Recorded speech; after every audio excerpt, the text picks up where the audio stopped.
Medinipur medical college ও হাসপাতালে ভর্তি রোগীদের নিম্নমানের খাবার সরবরাহে জনতার দরবারে একাধিক অভিযোগ পাওয়ার পর আচমকাই হাসপাতাল পরিদর্শনে যান মেদিনীপুরের বিধায়ক শঙ্কর গুচ্ছাইত। পরিদর্শনের সময় তিনি সরাসরি রোগীদের সঙ্গে দাঁড়িয়ে খাবার গ্রহণ করেন এবং খাবারের মান, পরিমাণ ও পরিবেশন ব্যবস্থা খতিয়ে দেখেন। রোগীদের অভিযোগ, হাসপাতালের খাবারের গুণগত মান অত্যন্ত নিম্ন স্তরের। নিয়ম অনুযায়ী প্রত্যেক রোগীকে অন্তত 75 গ্রাম ওজনের মাছ দেওয়ার কথা থাকলেও বাস্তবে অনেক কম ওজনের মাছ পরিবেশন করা হচ্ছে। পাশাপাশি ভাত, ডাল ও তার তরকারির মান নিয়ে অসন্তোষ প্রকাশ করেন রোগী এবং তাদের পরিজনরা। পরিস্থিতি পর্যবেক্ষণের পর হাসপাতাল সুপারের কাছে বিষয়টি নিয়ে সরাসরি জবাবদিহি চান বিধায়ক। তিনি স্পষ্ট ভাষায় জানান, রোগীদের খাবারের সঙ্গে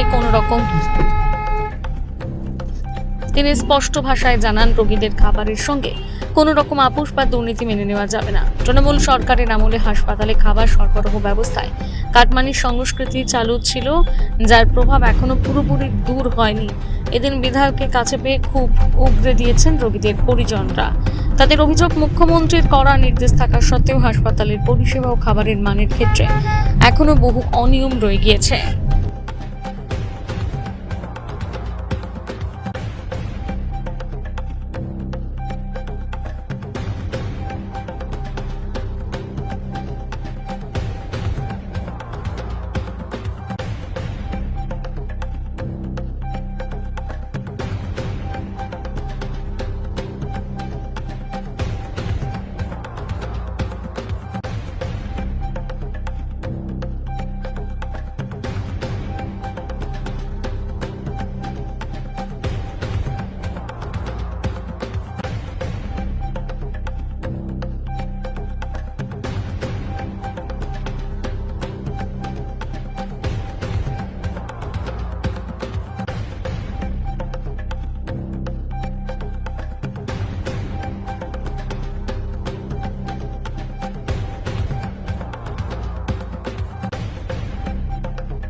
হাসপাতালে রোগীদের যে খাবার দেওয়া হয় সেই খাবারটা মুখে দেওয়ার মতো নয়। আমি জনতা দরবার যখন করছিলাম, হাসপাতালের বহু মানুষ, পেশেন্ট পার্টি, তারা অভিযোগ করেছে, আমাকে লিখিত আকারে বলেছে, মৌখিকভাবে জানিয়েছে যে খাবারের গুণমান অত্যন্ত খারাপ। তাই আমি আজকে 12টা 25 নাগাদ হাসপাতালে এসেছি। 12টার সময় খাবার দেওয়ার কথা এনারাই বলছেন, 12টা 25 পর্যন্ত কোথাও খাবার দেওয়া হয়। তার মানে টাইমের কোনো ঠিক নেই, গুণমানের কোনো ঠিক নেই, এবং যা ইচ্ছা করা হয়। খাবার কত দেয়া হয়, আমি খাবারের যে রেজুলেশন খাতাটাও দেখবো এমএফির কাছে, যে আজকে কত পেশেন্ট পার্টি ভর্তি আছে, কত জনের খাবার দেওয়ার কথা, আর কত জনের কপিতে সই করা হয়েছে বিগত দিনে, সেটা আমি লাস্ট 5 বছরে চেক করব।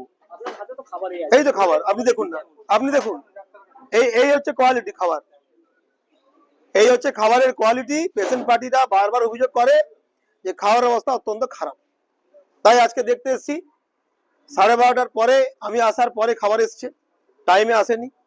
তাই এই খাবারের সঙ্গে যারা দুর্নীতি করেছেন বিগত দিনে, যে বরাত পেয়েছে, সে সহ তার পুরো র্যাকেটকে বলবো যে এইটা কিন্তু বরদাস্ত হবে না।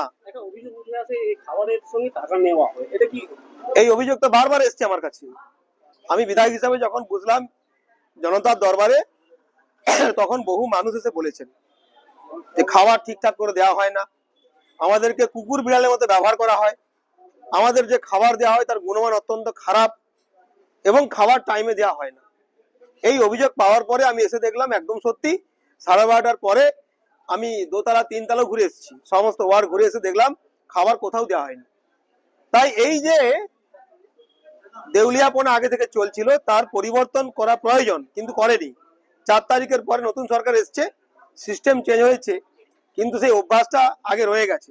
কারণ এই খাবারটা যিনি দেন তিনি সরকারি স্টাফ না, কাউকে বরাদ দেওয়া হয়েছে। যাকে বরাদ দিয়েছেন এমএসপি বা প্রিন্সিপাল, আমি তাকে প্রশ্ন করব যে আপনার রেসপন্সিবিলিটি কি? 100% ইনভেস্টিগেশন হবে, তদন্ত হবে, আইনের পথে চলবে, যারা দোষ করবে তারা শাস্তি পাবে। একদম মানুষের যোগ্য খাবার নয়। আপনারা চেকিং করুন, একবার কি 100 বার চেকিং করুন। মানুষের যোগ্য খাবার নয়। আর ওয়ার্ডে ফ্যান গুলা চলছে, এগুলা রুগী সুস্থ হতে আসে না অসুস্থ হতে আসে? বলুন। খাবার কোয়ালিটি কেমন?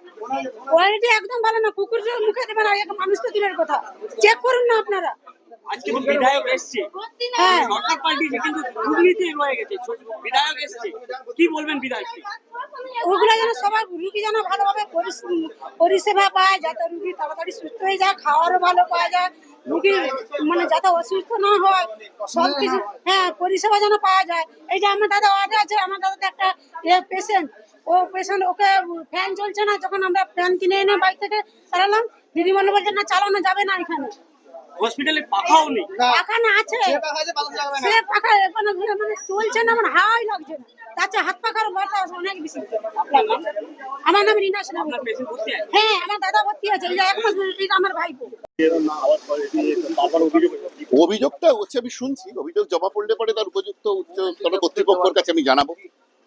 সময়তে নাকি খাবার টাইমিং যে কোনো অভিযোগই লিখিত আকারে জমা পড়লে ওপরে জানানো হবে স্বাস্থ্য দপ্তরে, কারণ এটা সেন্ট্রাল টেন্ডারে হয়, লোকাল এমএসপিপির অ্যারেঞ্জমেন্টে এটা হয় না। করে দেখবে। আমি জানাবো তদন্তটা কিভাবে হবে, তার একটা সরকার নির্দিষ্ট পদ্ধতি আছে, accordingly that will be decided. শোনা যায় হসপিটালে খাবার মান থেকে পরিষেবা থেকে সমস্ত দুর্নীতি। সরকার বদল হয়েছে কিন্তু দুর্নীতি রয়ে গেছে। কি বলবেন? দুর্নীতি সবকিছুতে রয়ে গেছে। আপনার খাবার থেকে শুরু করে, খাবার যদি একটা রুগী পেশেন্ট যে আছে, পেশেন্টকে খাবার টাইম কটায়? সকাল 6টা 7টায়, কিন্তু আসে 9টায়। 9টার সময় খাবার আসে। আপনার দুধের জায়গায় দুধের সঙ্গে শুধু জল, দুধের জায়গায় দুধ পাউডার দিয়ে গরম জল দিয়ে দিচ্ছে। আচ্ছা, আপনার দুপুরে খাওয়ার টাইম 12টায়, দিচ্ছে 1টায়। আপনার খাওয়ার পানীয় জল আছে, শীতল জল জায়গা আছে, কিন্তু শীতল জল পড়ছে না, সব বন্ধ। ফ্যান আছে, ফ্যান চলছে না। এগুলো পরিষেবা? ডাক্তার আছে, ডাক্তারের শুধু নাম আছে এখানে লিখিত, ডাক্তার যাচ্ছে না। এটা কি হচ্ছে? পরিষেবা পাওয়া যাচ্ছে? হ্যাঁ, আমরা চাইছি পুরো পরিবর্তন। যেরকম সরকার পরিবর্তন হয়েছে, সেরকম হসপিটালের স্টাফ পর্যন্ত যেন পরিবর্তন হয়, যেন সমস্ত কিছু নতুন ভাবে আসে। এইরকম ভাবে তৃণমূল সরকার যেরকম দুর্নীতি করে গেছে, সেরকম ভাবে এই দুর্নীতি থাকতে যাবে না। পেশেন্ট এরকম এই খাবার খেয়ে, এই জল খেয়ে তো আরো অসুস্থ হয়ে পড়বে। এখনো আশাবাদী যে বিধায়ক স্যার যেহেতু এখানে বারবার আসছেন, আমরা আশাবাদী যে এই সমস্ত অসুবিধার একটা সমাধান হবে। আমার নাম সুরজিৎ বিশ্বাস। আপনার পেশেন্ট ভর্তি আছে? আমার বাবা ভর্তি আছে। কি হয়েছে? আমার বাবার ক্রনিক ক্যালসিক প্যানক্রিয়াটিস হয়েছে।